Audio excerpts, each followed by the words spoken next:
கோதுமை மாவு புட்டு. இது 1/2 கிலோ மாவு கோதுமை மாவு. கோதுமையை நல்லா களைஞ்சி காய போட்டுட்டு வறுக்கணும். கோதுமையை நல்லா வறுக்கையில் வாசமாக வரும். வாசம் வரையில் இறக்கிடணும். கோதுமையை மிஷினில் கொடுத்து அரைச்சிக்கணும். நல்லா இது மாதிரி அரைச்சி தந்துடுவாங்க. அதுக்கு இந்த அளவு உப்பு போட்டுக்கணும். ரேஷன் கோதுமை தான், அதை நல்லா களைஞ்சி காய போட்டுறணும். தண்ணி பச்சை தண்ணி தான், சுடு தண்ணியெல்லாம் இல்லை. தெளித்து தெளித்து இப்படியே மாவை பிணையணும். நல்லா மாவு வறுக்கையிலே வாசம் வரும். கோதுமை வறுக்கையிலேயே வாசம் வரையில் இறக்கிடணும். கோதுமையை ரொம்ப வறுத்துறக்கூடாது.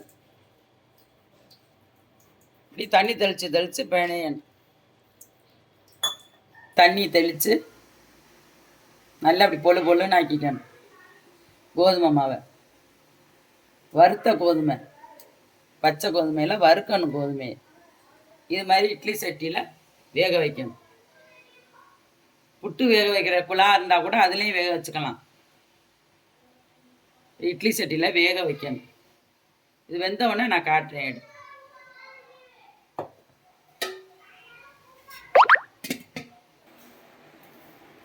கோதுமை புட்டு வெந்துருச்சு.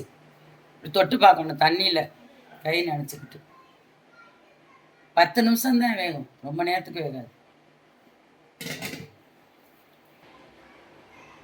கோதுமை மாவு புட்டு இது மாதிரி நல்லா பொழு பொழுன்னு இருக்கும். தேங்காய் போட்டுக்கணும். தேங்காய் எவ்வளோ வேணாலும் போட்டுக்கணும்.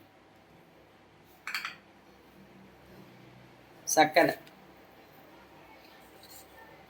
ஜீனி, நாட்டு சர்க்கரை இருந்தாலும் போட்டுக்கலாம்.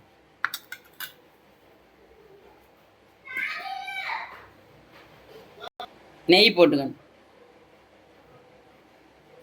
வாசமாக இருக்கும். சாப்பிட சாப்பிட நல்லாயிருக்கும். சுகர் உள்ளவங்க சும்மாவே ஜீனியெல்லாம் போடாமல் தேங்காய் போட்டு உப்பு போட்டிருக்கறதுனால சும்மாவே சாப்பிட்டுக்கலாம். கோதுமை மாவு புட்டு ரெடி ஆயிடுச்சு. பிடிச்சிருந்துச்சுன்னா லைக் பண்ணுங்கள், ஷேர் பண்ணுங்கள், சப்ஸ்கிரைப் பண்ணுங்கள்.